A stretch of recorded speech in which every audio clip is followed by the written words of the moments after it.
Kaylee Garrett Zimmerman here, physical therapist. I wanted to go over a couple of the mechanics of breathing, why it's so important, and then kind of how to incorporate a couple of the things I'm going over.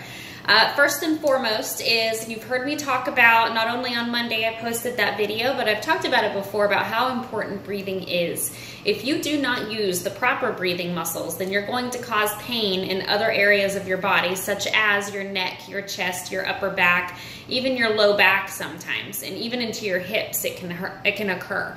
If you use the proper breathing muscles, and what I mean by that is if you use the diaphragm and you learn how to take those deep breaths in properly, then you're going to be able to get through exercise with less discomfort. You're going to be able to perform more activity. You're going to be able to perform it for longer periods of time as well. You want to make sure that you really pay attention to your breathing. You can incorporate your breathing patterns into trying to relax when you're stressed or anxious. It can help you sleep better. It can help you deal with stress and anxiety throughout the day. It can help you with nausea. It can help you with all kinds of things, headaches, all kinds of stuff.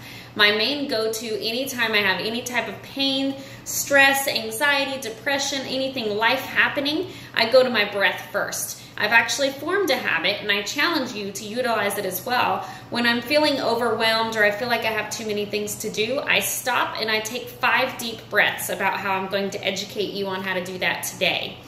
But the first thing that I wanted to talk about is a little bit, the video I posted on Monday is going towards my specialty of pelvic health a little bit more, but I want to describe to you what it means and how the diaphragm actually works. If you think about it, your diaphragm's right here where your rib cage is, right under that kind of breastbone, but above the upper part of your body.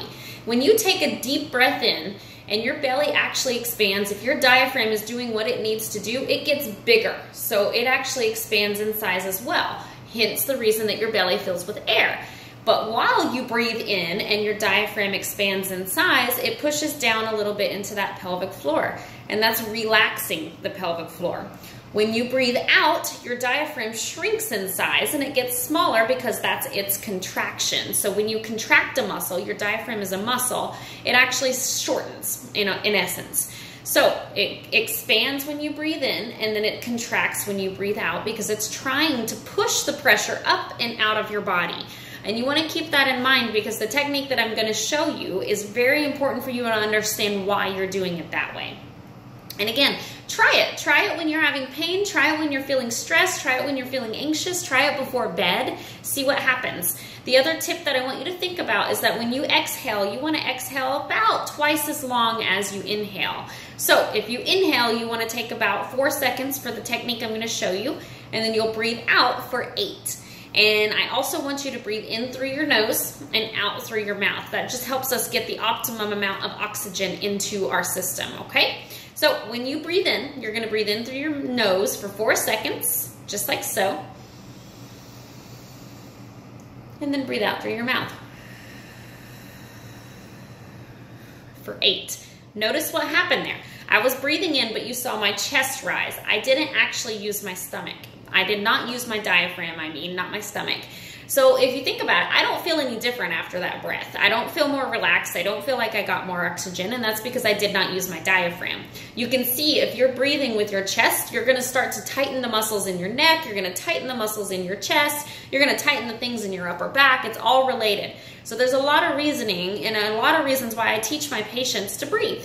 And that is because it helps you to control pain. It helps you to control what's going on in your body. It can help with neck pain, shoulder pain, all kinds of stuff. So pay attention to that.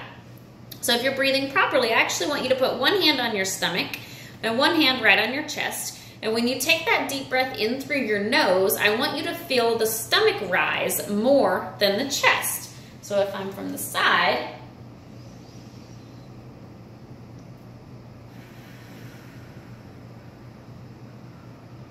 whereas if you did it through the chest, it would be,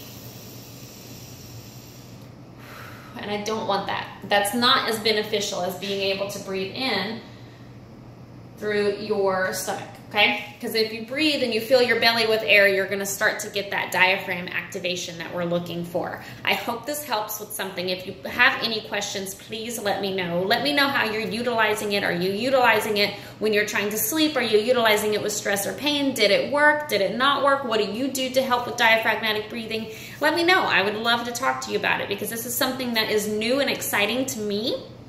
I've been spending a lot of time studying the breath patterns, how it's related to exercise. So I'm excited to share with you guys a little more information about that. All right, have a wonderful rest of your day.